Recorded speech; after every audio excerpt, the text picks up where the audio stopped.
Very good क्या कहते हैं इसको, गुड मॉर्निंग। ठीक है, और बहुत बहुत best blessings to all my students. बहुत सारी बातें करने का मन है क्योंकि आज संडे है। अंदर का जो टीचर है वो बार बार बाहर निकलने की कोशिश कर रहा है, भाई निकलो, संडे है, छुट्टी मत लो। लेकिन यार बच्चे बड़े अजीब होते हैं। सर आज नहीं पढ़ेंगे हम, आज संडे, ठीक है मत पढ़ो। सर अभी ना कुछ दिन पहले क्या नाम था वो, फ्राइडे को क्रिसमस निकला है, सर हम तब नहीं पढ़ेंगे। अच्छा ठीक है मत पढ़ो। सर वो ऐसा है ना 31 को भी नहीं पढ़ेंगे हम। अच्छा भाई क्यों? सर वो न्यू ईयर आ रहा है, ये तो कब पढ़ोगे ये तो बताओ। सर एक्चुअली क्या है कि हमारा तो पढ़ने का मन ही नहीं है, ये तो हमारे माँ बाप हैं जो दोस्ती में भेज देते हैं पढ़ने के लिए, है ना। चलो, लेकिन हुआ क्या कि बाय डिफॉल्ट आप लोग आ गए, किसके आ गए, किसके आ गए? कपिल सर के आ गए। बेटा अब पढ़ाऊंगा मुझे। आप आते हो, नमस्ते करते हो, रेस्पेक्ट देते हो। देखो मेरा कर्तव्य बनता है, बिल्कुल ये मेरा धर्म है इस समय पर। मैं अपने धर्म से अडिक, क्या कहते हैं उसको हिंदी में यार, क्या है वो, चूकूंगा नहीं। चलो ठीक, अगली बात यह आती है कि हमारे यहाँ पर एक बहुत अच्छे, तो किसी ने क्वेश्चन पुट अप कर लिया उस बच्चे से कि भाई तुम्हारे सर कैसे, मतलब मैथ्स भी पढ़ा लेते, फिजिक्स भी पढ़ा लेते, कॉमर्स भी पढ़ा लेते हैं, कैसे कर लेते हैं ये सब? उस बच्चे को या बच्ची को बुरा लगा। वो आया या आई मेरे पास, सर वो हम पे ना उन्होंने, उन वाले अंकल ने ऐसा ऐसा बोला। ठीक है चलो, बच्चे को तो मैंने जो हिसाब किताब होता है डांट से समझाने का, मार समझाने का, प्यार से। हालांकि उस बच्चे या बच्ची को मैं डांटा मारा नहीं, और किसी को मैं डांटता मारता भी नहीं, क्योंकि यार बच्चे हैं भाई, आज गलती कर रहे हैं कल इंप्रूव हो जाएंगे, यही बनेंगे आगे जाके, आइंस्टीन बनेंगे भैया। हमारे यहाँ के बच्चे तो है नहीं भाई। हाँ ठीक है, देखो भाई अब मिस्टर क्या कहते हैं उनका नाम क्या आता है, पता नहीं कुछ होगा, XYZ मान लो, मान्यवर साहब। जब एक बच्चा पूरे साल मेहनत कर 5 विषयों में 99 पॉइंट एक्स्ट्रा प्लस परसेंटेज लेके आ सकता है, तो एक टीचर पूरा जीवन लगाकर 10 विषयों में पारंगत क्यों नहीं हो सकता? चलो ये गुस्सा नहीं था भाई, ये था एंटरटेनमेंट। क्योंकि पब्लिक को क्या चाहिए? एंटरटेनमेंट, एंटरटेनमेंट, एंटरटेनमेंट, बस कुछ नहीं चाहिए। चलो आज का टॉपिक लिया है मैं डेप्रिसिएशन। ये जो टॉपिक है डेप्रिसिएशन, ये आता है कक्षा 11 में, कक्षा 11 में। अब भैया देखो ऐसा है, मैं किसी बोर्ड का नाम लेता, लेकिन उन बोर्ड वालों ने खुद ही अपने पैर पे कुल्हाड़ी मार ली। कुल्हाड़ी कैसे मार ली? कि हम उनका नाम कहीं सोशल मीडिया पर नहीं ले सकते हैं। तो ठीक है भैया, तुम्हारा पतन यहां से शुरू हो जाता है। मैं फिर रिपीट कर रहा हूं, 2 बोर्ड है हिंदुस्तान के अंदर, बड़े प्रमुख बोर्ड हैं, वो बहुत ऊंचे बोर्ड है वो, और उन्होंने एक विज्ञप्ति निकाल दी कि भैया हमारा नाम आप कहीं सोशल मीडिया पे नहीं ले सकते। तो आज हम कहते हैं कि जाओ चलो गड्ढे में चले जाओ, हम तुम्हारा नाम अभी लेंगे ही नहीं। बोलो जय सिया रामचंद्र भगवान की जय। ठीक है, तो हम किसी का नाम नहीं ले रहे भैया। क्लास 11 का ये चैप्टर है डेप्रिसिएशन। अब डेप्रिसिएशन है क्या? ये है क्या चीज? ये है अंग्रेजी का वर्ड डेप्रिसिएशन। अब मैं इसको बिल्कुल आसान भाषा में बताऊं, बिल्कुल एकदम अपनी देसी भाषा में। तो देखो भैया बात सुनो, ये वैल्यू यानी कि कीमत को गिरा देता है, और गिरी हुई कीमत जो आती है उसको हम कहते हैं डेप्रिसिएशन। यानी कि किसी भी वस्तु की कीमत में जब बार बार गिरावट आती चली जाए तो उसे हम कहते हैं डेप्रिसिएशन। तो आप पूछोगे सर गिरावट क्यों आ रही है?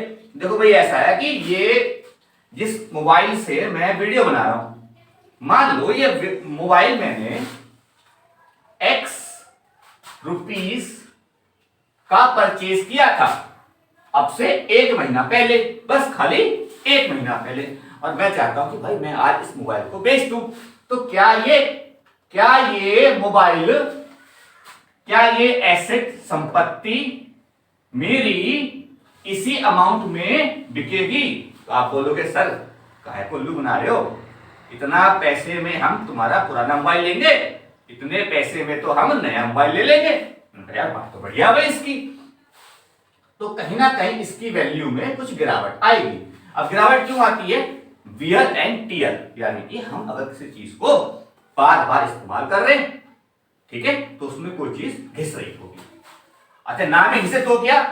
अरे ना भी घिसे तो क्या, एक कार खरीद लो, ठीक, मान लो तुमने कार ले ली 10 लाख रुपए की, और 10 लाख रुपए की कार लेने के बाद तुम घर में लाओ, उसके ऊपर तुम उसकी पन्नी चढ़ाओ, पैकिंग करो और गैराज में रख दो, और 1 साल बाद कहो कि भैया 10 लाख की मैंने गाड़ी ली थी, 10 लाख की ले जाओ, कोई ना देने वाला।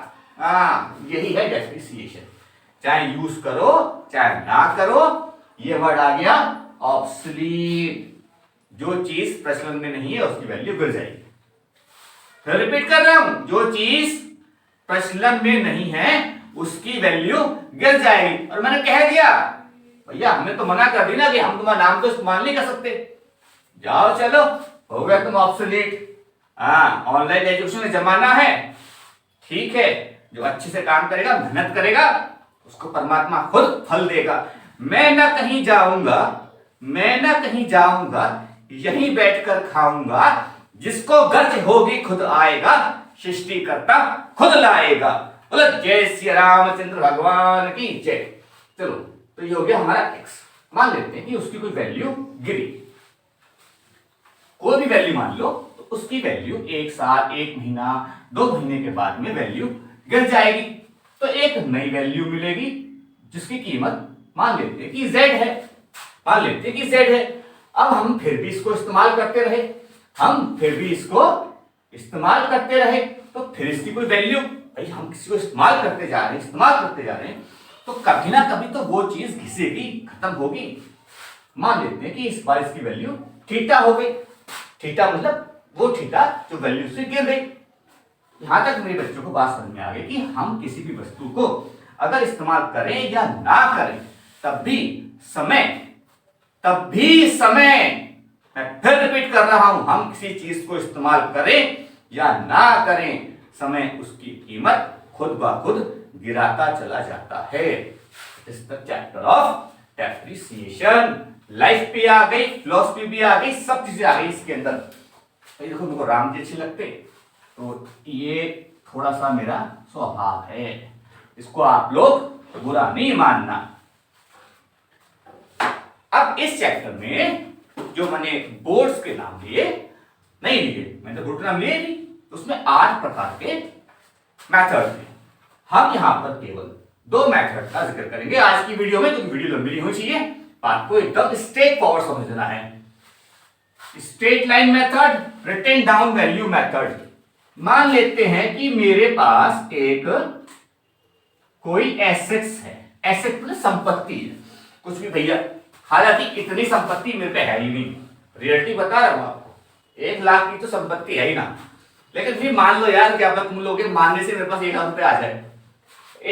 1 लाख रुपए है मेरे पास, और या 1 लाख रुपए की संपत्ति है, और सरकार या कुछ भी जो उसकी मशीन की जो वैल्यू है वो ये कहती है कि भाई देखो ऐसा है कि हर साल तुम इसका 10% इस्तेमाल कर लेते हो।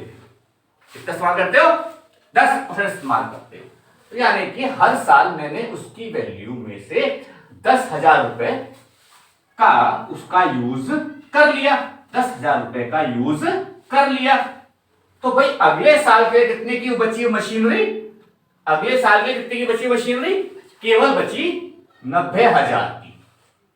अब अगले साल मैंने माइनस कर दिया, कितनी आ गई? 80,000। तो ऐसे करते हम, मैं लिख देता हूं क्योंकि अभी बच्चों का दिमाग तो छोड़ो, जिनके बाल सफेद हो गए उनकी बुद्धि में भी इतनी अकल नहीं आती है, क्या कहना चाह रहा है, कौन कहां क्या बात कर रहा है, कोई बात नहीं। तो हर 10 साल के बाद, मतलब 10 साल के बाद ये जो चीज थी इसकी वैल्यू क्या हो जाएगी? रुपीज 0, शून्य, खत्म। लेकिन फिर भी ये चीज रहेगी, कुछ ना कुछ इसका पार्ट जरूर रहेगा, जिसे हम कहते हैं कबाड़। क्या कहते हैं? कबाड़ कहते हैं। तो कबाड़ रहेगा, तो कबाड़ भी बिकेगा, कबाड़ भी बिकेगा, कुछ पैसों का बिकेगा। तो ये जो चीज है ये है डेप्रिसिएशन। अब कबाड़ मान लेते हैं कि यहां पर एक हमारे पास एग्जाम्पल के तौर पर मैं समझाने की कोशिश करता हूं, वही सेम एग्जाम्पल फिर से कि 1,00,000 रुपए की कोई मशीनरी है, फिक्स एसेट है, संपत्ति है हमारे पास, और हमने देखा कि आफ्टर 10 इयर्स, मैं यहां पे लिखता हूं, यहां पे मैं काला काला आऊंगा भैया, ठीक है। कई बच्चे कहते थे पहले वीडियो में सब बड़े काले आते हो आप, भाई मैं गोरा ठीक ठाक सा व्यक्ति हूं, इतना काला नहीं हूं, ठीक है। तो आफ्टर 10 इयर्स, 10 साल के बाद इसकी स्क्रैप यानी कि कबाड़ वैल्यू हो जाएगी 20,000। कितनी हो जाएगी? 20,000 हो जाएगी भैया। तो बताओ कि इसकी यूजफुल वैल्यू थी वो कितनी थी? सिंपल सा फंडा है भाई, कबाड़ को माइनस कर दो, कबाड़ को अपन लोग क्या करते हैं, बेच देते हैं ना। तो 10,000 में से 20,000 क्या हुआ, निकल लिए, माइनस हो लिए, कितने बचे? 80,000 बचे। अब इस 80,000 को आप 10 साल में बांट दो, 80,000 को 10 साल में बांटो, तो हर साल इसकी वैल्यू कितनी रिड्यूस होगी भैया? 0 से 0 कट लिया, 8,000 हर साल सर इसकी वैल्यू रिड्यूस होती चली जाएगी। तो ये यहां तक आ गया हमारा स्ट्रेट लाइन मेथड, यानी कि हम साल के प्रारंभ में इसको ज्ञात कर लें, इसको एनालाइज कर लें, एक्नॉलेज कर लें, कैलकुलेट कर लें कि भैया ऐसे ऐसे करना है। तो ये वाला आपका पहले दूसरे क्वेश्चन में आपको मिल जाएंगे, बड़े आसानी से मिलेंगे, ठीक है भैया। समझ में आ गई बात? चलिए अब अगला क्या आता है? अगला बड़ा चतुर है, बड़ा ज्ञानी व्यक्ति है, थोड़ा सा धूर्त भी है। हकीकत की बता रहा हूं बात, सच्ची सच्ची बात बोलता हूं भैया, झूठी नहीं बोलता मैं। सीधा सच्चा आदमी धूर्त नहीं होता है, धूर्त व्यक्ति ज्ञानी होता है, लेकिन हर ज्ञानी धूर्त नहीं होता है। बोलो जय सिया राम भगवान चंद्र की जय, बोलते रहा करो भैया, मुझे अच्छा लगता है। चल अब एक कहता है कि रिटन डाउन वैल्यू मेथड, ये क्या कहता है? Written down value method. अब ये क्या कहती है? ये कहती है कि वही चीज अगर आपकी 1,00,000 रुपए की है और मान लो कि 10% उसकी वैल्यू हर साल रिड्यूस होती है, तो पहले साल में उसकी वैल्यू 10,000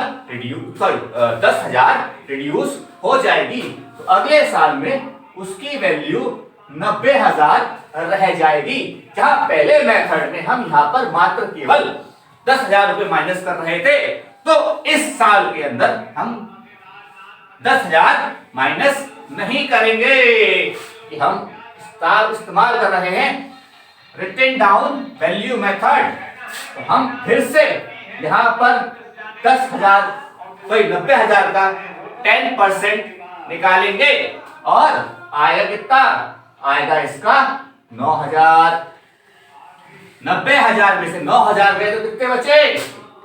तो आप बोलोगे सर बचे 81,000, 81,000। अब 81,000 का फिर से निकाल लो भैया 10%। बोलो कितना बचा? सर हम अभी लगाते हैं हिसाब, कैलकुलेट। अबे भैया अकाउंट के तुम स्टूडेंट बन रहे हो, अकाउंटेंट बनने जा रहे हो, कैलकुलेटर को जेब में रखो, दिमाग से काम करा करो। 2 जीरो से 2 जीरो पटक दो, 8 1 बराबर का टाकू लेके आ जाओ, ठीक है, सिंपल है। समझ में आ गई बात कि नहीं आई है? तो सर अभी भी नहीं आई सर, कैसे इसको आप लोग एकदम से कर लेते हो? देखो भाई बहुत सिंपल सा फंडा है। ये यहां पर 2 जीरो बचेंगे ही बचेंगे, यहां पे बचेगा 9, यहां पे बचेगा 9 और यहां पे हो जाएगा 0, तो यहां पे आ जाएगा 72। पर भैया 72,900 बच गए। यह है टीचर का ज्ञान, इसको लेके जाओ भैया। हाँ ये है चीज, ठीक है। अब फिर से इसको हम निकालेंगे 10%, क्या हो गया, तो हम निकालेंगे 10%, तो यहां से फिर से 2 जीरो कट जाएंगे, तो क्या बचेगा 7290। तो ये इस तरीके से हम इसको करते चले जाएंगे। लेकिन सर हम तो मैथ्स के विद्यार्थी हैं ही नहीं, हम तो वो विद्यार्थी हैं जो मैथ्स को छोड़ने के लिए कॉमर्स में आए थे। पर हाय क्या करूं, हाय क्या करूं, कोई कहावत सी आती है, याद नहीं आ रही है कि घर का दुखिया बन गया, घर का दुखिया बन गया, बन में लगी आग, बन में लगी आग। हाय क्या करूं जब मेरे कर्म में लिखी है आग। ठीक है, तो ये भैया तुम्हारे कर्म में लिखी है मैथ्स, इससे मत भागो, पढ़ाई करो, ठीक है, ईमानदारी के साथ में। और इसकी मैथ्स कमजोर है, मैं उसको प्रॉमिस करता हूं भाई, ईमानदारी से पढ़ने के लिए आएगा ना तो संडे के दिन पक्का 3 घंटे का फिल्म दिखाऊंगा। अबे वो वाली फिल्म ना, यो वाली फिल्म मैथ्स वाली, हाँ देसी भाषा में कतई। तो ये हमारा हो गया रिटन डाउन वैल्यू मेथड, ठीक, समझ में आ गई बात। लेकिन इसको हम मैथ्स में तो इस तरह से प्रस्तुत कर सकते हैं, लेकिन इसको हम अकाउंट्स में इस तरह से नहीं लिख सकते। इसको हम केवल यूज करेंगे, इन तरीकों को हम केवल दिखाएंगे, किसमें दिखाएंगे, वर्किंग, हाँ बच्चे बोल गए, पीछे वाले बोल गए, सुनाई आ गई, वर्किंग नोट्स में, केवल वर्किंग नोट्स में। ये कैलकुलेशन है ना, दिखानी पड़ सकती है, दिखा दो तो अच्छी बात है, ना दिखाओ तो भी अच्छी बात है, क्योंकि मैं इन चीजों पे नंबर नहीं काटूंगा। अब भैया कॉपी किसकी, कॉपी किसकी, किसके पास पहुंचती है, वही लक है। लेकिन कोई अगर अच्छा मास्टर होगा ना, या मास्टर नहीं होगी, खड़े नंबर ना काटने वाली, चिंता ना करो।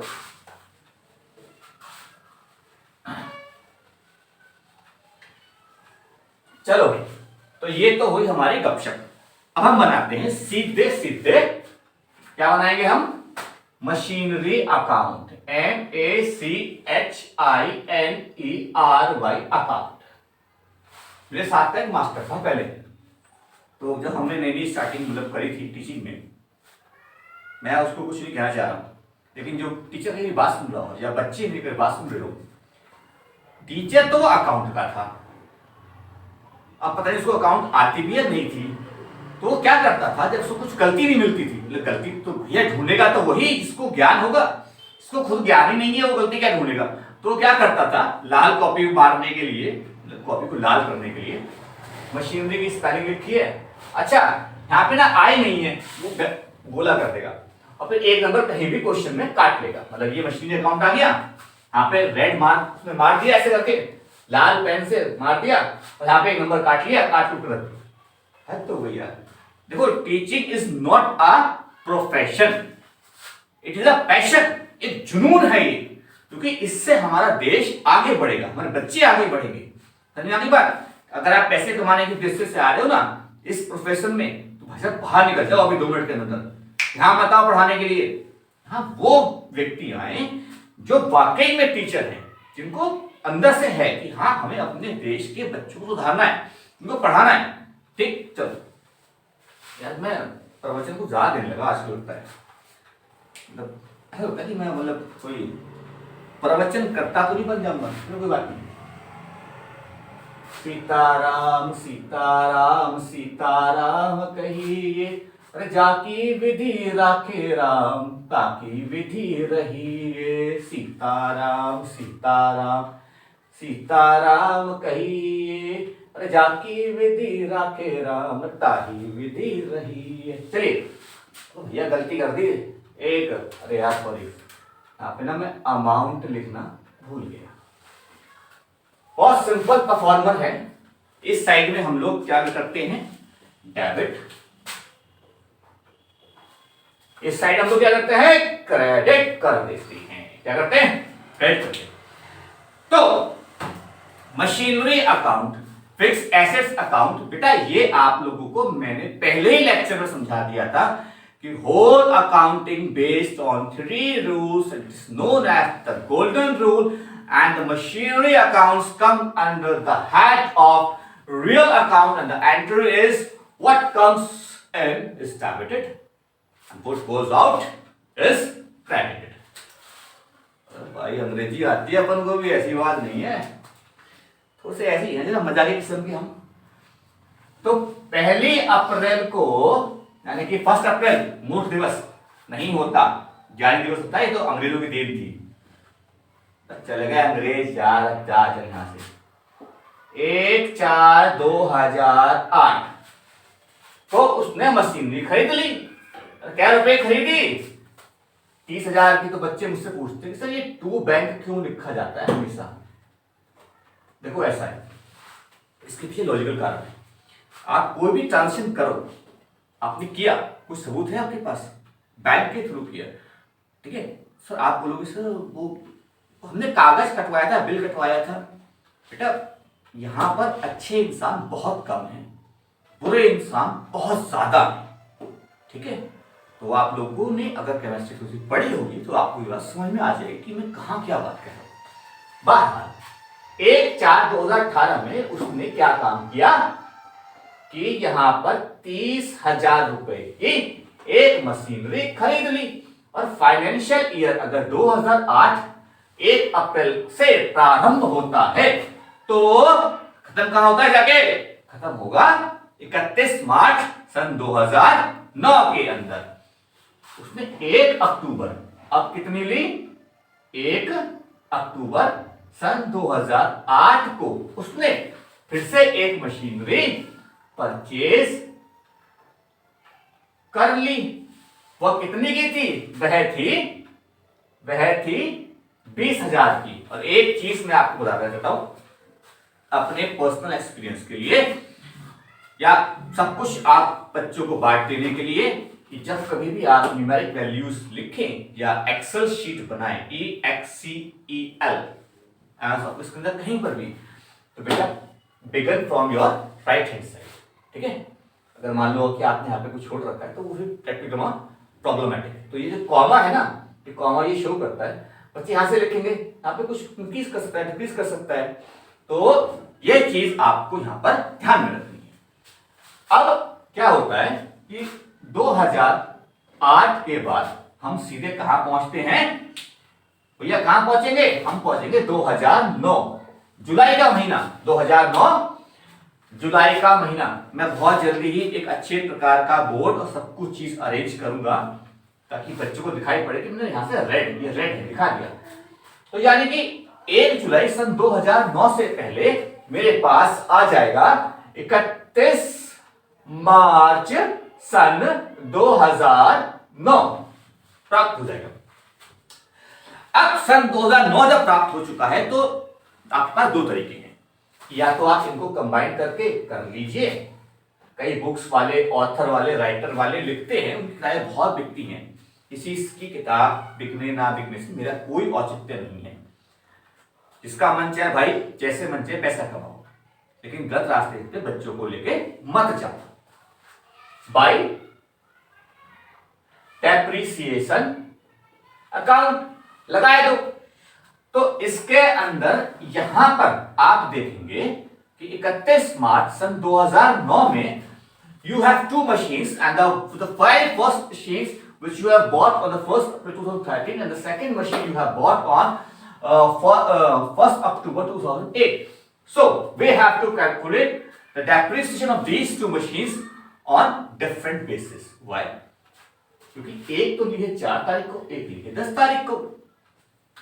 तो 4 तारीख पे तो पूरा लगेगा और 10 तारीख पे अक्टूबर का महीना, नवंबर का महीना, दिसंबर का महीना, जनवरी का महीना, फरवरी का महीना और मार्च का महीना, यानी कि 6 महीने का डेप्रिसिएशन इस पे लग जाएगा।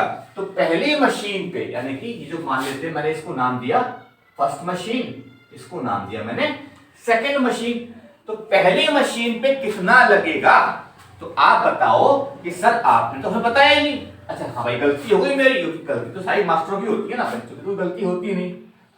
क्यों नहीं होती बच्चों की गलती? होगी, बच्चे तो परमात्मा का रूप है और परमात्मा कभी कोई गलती करता ही नहीं, है नहीं भैया। तो पहली मशीन पर मान लेते हैं कि मैंने इसको नाम दिया फर्स्ट मशीन, इसको नाम दिया मैंने सेकंड मशीन। तो इसकी 10% के हिसाब से कितनी निकलेगी? तो आप कहोगे कि सर इसकी जो वैल्यू निकलेगी ना वो निकलेगी या 10% ऑफ 30, 3000 निकल जाएगी। गलत आंसर, 3000 नहीं निकलेगी, 2250 निकलेगी। सर 2250 कैसे निकलेगी? क्या आप हमें कुछ एक्सप्लेन कर सकते हैं? क्या कर तो सकते हैं। देखो भाई, जो मशीन थी आपकी वो आपने कितने की परचेज करी थी? सच्ची बताओ ईमानदारी से, बोलो जल्दी बोलो। आपने परचेज करी थी ये मशीनरी 30,000 की, और ये जो मशीनरी थी ये 1 जनवरी 2010 को प्रचलन से बाहर हो गई। कब बाहर हुई? 1 जनवरी 2010 को बाहर हुई। तो अब आप जोड़ लो कि यहां से लेकर यहां तक कितना आपका बनता है। तो 2008 1 अप्रैल 2009 कंप्लीट एक साल हमारा हो जाता है। अब यहां से लेकर यहां तक, यहां से लेकर यानी कि सन 2009 से लेकर सन 2010 तक कितना टाइम बनता है? जरा कर लो कैलकुलेट। आप मुझसे कहोगे कि सर यहां पर तो इसके 3000 रुपए उड़ गए, तो कितने बचेंगे? 27,000। कितने बचेंगे? 27,000 रुपए बच जाएंगे। अब यहां से लेकर, अगर मैं यहां से लेकर यहां आता हूं तो कितने बचेंगे? 1 जनवरी 2010 यानी कि 1 जनवरी को बिकी है। कब बिकी है? 1 जनवरी को बिकी है भैया। तो हम कैलकुलेट 1 जनवरी को ना ही करेंगे बचवा, हम करेंगे केवल जब बात 31/12 सन 2009 तक। तो कितने महीने बैठ गए? लगा लो हिसाब किताब। तो उस हिसाब किताब से हम लगाते हैं तो हमको प्राप्त होगा 22,250 रुपया। ठीक है, क्लियर हो गया फंडा बिल्कुल एकदम ठीक। तो यहां पर ये आ गया हमारा 22,250 रुपया। अब ये वाला स्टेप कई बच्चों के दिमाग से निकल गया होगा। क्यों? कि भैया क्लास 9 10 में तो हमने मैथ छोड़ी थी ना, परसेंटेज चैप्टर को तो हमने अपना दुश्मन मान लिया था। दुश्मन फिर खड़ा हो गया सामने आए थे, अबे उसे वही मार देते पहले तो अब जिंदा हो जाता। जिंदा हो गया फिर से आए थे, दुश्मन जहां मिले खत्म कर दो। हाँ मतलब फिर खड़ा हो जाएगा आगे सामने, कहीं ना कहीं बता रहा हूं। तो जय श्री रामचंद्र भगवान की जय। चलो, तो पहली मशीन का हमको समझ में आ गया है कि 2250 रुपए कैसे बनता है। अगली मशीन 20,000 रुपया कब खरीदी? कब खरीदी? सर ये तो हमने ना 10वें महीने की पहली तारीख को खरीदी थी। चलो कितना महीने लग गया? 6 महीने लग गए। अक्टूबर का महीना पूरा है, नवंबर, दिसंबर, जनवरी, फरवरी, मार्च, 6 महीने लगे। तो कैलकुलेट कर लो, 20,000 इंटू ये कितना हुआ? बोल सर 10% हुआ। लगाओ बच्चा 10%। बोलो श्री रामचंद्र भगवान की जय। और कितने महीने लगे? सर 6 महीने की थी मशीनरी, हमने तो दिसंबर में ना दिसंबर सर हमने तो अक्टूबर में खरीदी। अच्छा लगा दो 12। सर 12 का मतलब पूरा साल। और कुल मशीनरी कितनी चली है उस वित्तीय वर्ष में, उस फाइनेंशियल ईयर में लग गए। सर जी ऐसे काटो। हाँ बेटा ऐसे काट दिया, फिर क्या करूं? सर जी एक काम करो, 6 कम 6, 6 दूनी 12, 2 पंजे 10। सर कितना आ गया? अबे भैया कितना आ गया? ये तो यार 10 यहाँ पर आ गया और 2 जीरो यहाँ पर आ गए, तो 1,000 आ रहा है। अरे यार 1,000 आ रहा है भाई। चक्कर क्या है भाई? कहाँ मतलब गड़बड़ कैसे हो गई इसके अंदर? ये जो सुन में नहीं आई बात, 500 रुपए कैसे मतलब चक्कर में क्या है इसके? सोचो सोचो गलती कहाँ हो रही है एक बार। ठीक, तो ये इस तरह की जो मिस्टेक्स हैं यहाँ पर आपको देखने को प्राप्त हो जाएंगी। ये ऐसी गलतियां नहीं करो, इन गलतियों को अवॉइड करो। ठीक, समझ आगे नहीं आगे बात? अच्छा, मैं क्वेश्चन आगे देख लेता हूं।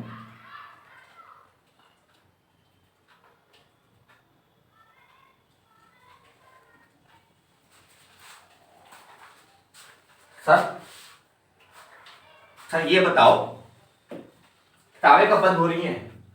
अबे यार किताबें तो इसकी जो है ना यहाँ पे तो 31 को बंद हो रही है। अच्छा सर, अब समझ आ गई बात।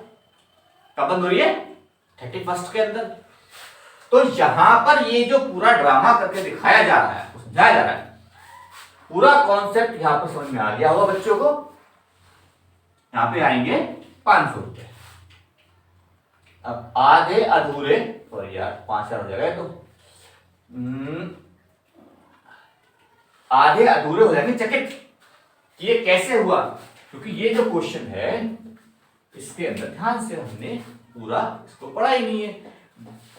किताब की ओपनिंग तो हमने जान ली, लेकिन किताब की जो क्लोजिंग है, किताबें जब बंद हो रही है, हमारा जब फाइनेंशियल ईयर क्लोज हो रहा है, वो हमने जाना ही नहीं है। ठीक, तो अब मैं इस क्वेश्चन को पूरा पढ़ देता हूं आप सबके सामने। कि a company whose accounting year is accounting calendar year purchase on the 1 April so and so. तो बेटा यहां पर इस क्वेश्चन को इतना लंबा पढ़ूंगा, आप लोग बुक के अंदर है।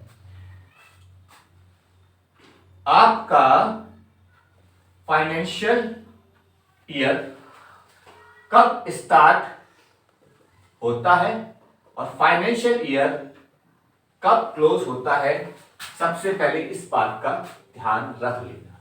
ठीक, ओके, क्लियर है? उसी के हिसाब से जो अभी भी पीछे कैलकुलेशन करके दिखाई, पूरे महीने के हिसाब से हम इसको कैलकुलेट करेंगे। वीडियो काफी लंबी बन गई लगता है आज, क्यों कैमरामैन साहब? कितनी लंबी वीडियो गई? 25 मिनट की। बाप रे, चलो 5 मिनट और कर देते हैं। अब क्या करेंगे कि यहां से इसको हम बैलेंस बाय बैलेंस क्या करेंगे? BD brought down. अब बीडी ब्रॉट डाउन कैसे हुआ? पहली मछली की कितनी कीमत बची? तो 30,000 में से 2,250 को उड़ा दो। सर कैसे उड़ाओगे? 0 5 9 गया 7, यहां बचेगा 7, यहां पे आ जाएगा 2। 2 7 7 5 0, 2 7 7 5 0। हाँ सही है। और एक मिनट, सेकेंडरी मशीनरी की जो वैल्यू थी उसका ईयर दिसंबर क्लोज करके कर गया, कुछ था यार अजीब सा। तो यहाँ पे कितनी थी इसकी वैल्यू? 20,000 में से 500 रुपए को हमने इसका इस्तेमाल कर लिया, तो कितनी बचेगी? 19,500। इन दोनों को जोड़कर हम यहाँ पर लिख देंगे। इसको हम यहाँ पर लिखेंगे, इसको हम जब यहाँ पे लिखेंगे तो आएगा हमारा 2,750 और बैलेंस आ जाएगा 0 5 12 7 और इतना आ जाएगा 50 आना चाहिए। तो पूरा तो यहाँ पे तुम एक काम करो, 4 लगा दो।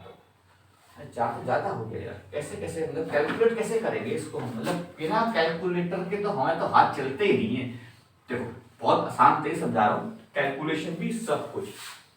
ये जो कॉमा है ना, कॉमा, ये कॉमा 1000 तो पता है, अगर लैख हो तो यहाँ पे कॉमा आ जाता है। इस कॉमा को ध्यान में रखो। 27,750 यहां लिख लो, 19,500 यहां लिख लो। अगर दिमाग में कैलकुलेट नहीं कर पा रहे हो, मेरी तरह से फास्ट कैलकुलेट नहीं कर पा रहे हो, तो कोई बड़ी बात नहीं है, प्रैक्टिस करो, आ जाएगा। अब 67 ले लो, 0 5 12, यहां पे लगा 10 17, यहां पे लगा 1 4, कितना आ गया ये? 47,250। अब जरा इसको जोड़ो, 50 आ रहा है कि नहीं आ रहा है? 50 आ रहा है कि नहीं आ रहा है? बोले आ गया सर। कैसे आ गया? देख लो भैया, 47,250 यहां पे आ रहा था, एक कॉमा यहां पे आएगा। इस कॉमे का ध्यान रखना, 25250, ये 0 है, ये हमारा 500 आ गया, कैरी गया एक 50,000 पूरा आ गया। आप इधर आ